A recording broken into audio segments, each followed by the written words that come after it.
Halo teman-teman, Assalamualaikum. Balik lagi di Nihongoku Channel. Kembali lagi dengan saya, dengan Yukina. Tanpa berlama-lama, hari ini Yuki juga bakalan lanjut lagi bahas tentang pelajaran ke-14, teman-teman ya. Tapi sebelum Yuki mulai, please dukung channel ini dengan like, share, dan subscribe-nya. Yuk, kita mulai. Hajime Nah, di sini Anda bertanya kepada ibu asrama. Okasan, koko ni gomi o shitete mo ii desu ka? Okasan itu artinya ibu, tapi ibu orang lain, teman-teman ya. Nah, jadi di dalam bahasa Jepang kalau kita mau mengatakan ibu kepada ibunya orang lain, bukan ibu kandung kita sendiri, kita pakainya okasan. Nah, kalau ibu kandung kita sendiri itu kita pakainya haha. Nah, bagaimana dengan ayah? Kalau ayah kita sendiri kita panggilnya cici. Nah, kalau ayahnya orang lain, kita pakainya otosan. Jelas, teman-teman ya? Nah, terus di sini koko ni artinya di sini gomi itu sampah. O. Nah, o adalah partikel yang menandakan objek suatu tindakan. Nah, tindakannya apa sih? Yaitu stete. Nah, stete ini bentuk T dari stemas, yang artinya membuang, teman-teman. Nah, mo ii desu ka? Mo ii desu ka? Jadi ini bumponya, teman-teman ya, ini rumusnya. Jadi bentuk bentuk T mo ii desu ka ini artinya meminta izin. Kurang lebih artinya bolehkah dalam bahasa Indonesia. Jadi shitete mo ii desu ka? Shitete ini artinya membuang. Mo ii desu ka bolehkah, jadinya bolehkah saya membuang? Apa yang dibuang? Gomi, teman-teman ya. Jadi artinya itu ibu, bolehkah saya membuang sampah? Di sini Okasan, koko ni gomi o shitete mo ii desu ka? Nah, ibu asramanya menjawab, so ne. Nah, ini adalah ekspresi saat kita sedang memikirkan jawaban, kayak di Indonesia kayak nah kayak gitu. Kang, ini artinya kaleng. Wa, ini partikel penanda topik, teman-teman. Betsu no ini betsu itu artinya yang lain. Nah, betsu no fukuro itu kantung, jadinya betsu no fukuro, kantung yang lain. Dan partikel ni di sini berarti di. Irete kudasai ini dari kata iremas yang berarti memasukkan. Kudasai ini artinya mohon atau tolong. Jadi kalau nani te kudasai itu artinya, nah ini digunakan untuk bisa untuk mempersilahkan, meminta tolong, atau menyuruh seseorang secara halus atau sopan. Nah, di sini irete kudasai berarti tolong masukkan atau mohon masukkan. So ne, kan wa betsu no fukuro ni irete kudasai.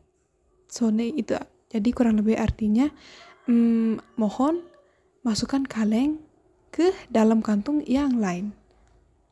Nah, shigen desu kara artinya karena itu adalah bahan baku. Bahan baku yang dimaksud di sini adalah bahan-bahan yang dapat didaur ulang, teman-teman. Ini adalah cara mengungkapkan alasan. Shigen desu kara, karena itu adalah bahan baku atau bahan dasar yang dapat didaur ulang. Nah, Ana menjawab, hai, wakarimashita. Hai itu artinya iya, wakarimashita adalah bentuk lampau dari wakarimas yang berarti mengerti. Oke, kita masuk ke tata bahasa. Tata bahasa yang pertama adalah kata kerja bentuk T ditambah mo ii desu ka artinya bolehkah. Nah, ini seperti yang Yuki jelasin di awal di atas. Jika Anda mengatakan kata kerja bentuk T dengan mo ii desu ka, ini adalah ungkapan untuk meminta izin. Contoh, kono ringo tabete mo ii desu ka? Kono ringo itu artinya apel ini. Nah, o ini adalah partikel yang mengindikan objek kata kerja. Tabete ini bentuk T dari taberu atau tabemas. Mo ii desu ka? Artinya bolehkah? Jadi, bolehkah saya memakan apel ini? Oke, kira-kira paham teman-teman ya? Kalian juga bisa buat contoh lain, teman-teman ya, kayak kono hon o yonde mo ii desu ka? Bolehkah saya membaca buku ini? Jadi apapun itu yang bentuk T ditambah mo ii desu ka artinya bolehkah saya kata kerja. Saya kayak nonde mo ii desu ka? Mite mo ii desu ka? Dan lain-lain. Nah, yang kedua, kara.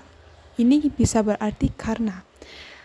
Kara mengungkapkan mengapa suatu alasan. Contoh, shingen desu kara, shigen desu kara, betsu no fukuro ni irete kudasai. Karena itu adalah bahan baku atau bahan dasar, mohon masukkan ke dalam kantong yang lain. Nah, misalkan untuk contoh kalimatnya kayak, nande tabenai no? Ya, gomen, watashi wa karai mono ga amari suki janai desu kara. Nah, contohnya kayak gitu, teman-teman ya. Dan yang terakhir kita masuk ke kata tiru bunyian. Nah, yang pertama ada paci-paci dan yang kedua ada merah-merah. Nah, paci-paci ini adalah suara sesuatu terbakar. Jadi bisa dibayangin teman-teman ya, kalau kita membakar sesuatu, misalkan kita membuat api unggun dan lain sebagainya, pas kita membakar sesuatu itu kan ada suaranya tuh yang keluar. Nah, itu kita gambarkan dengan suara paci-paci. Nah, yang kedua ada merah-merah. Nah, ini menggambarkan bagaimana api menjilat ganas. Ini juga mengungkapkan saat cemburu atau semangat juang. Nah, kebayang teman-teman ya, seperti digambar ketika kita cemburu atau semangat juang kita keluar. Nah, itu di bahasa Jepang kita bisa menggambarkan dengan merah-merah. Oke, video ini sampai di sini dulu teman-teman ya. Mite kurete arigatou gozaimashita. Ja ne, minasan, bye-bye. Sampai ketemu di video selanjutnya. Dadah!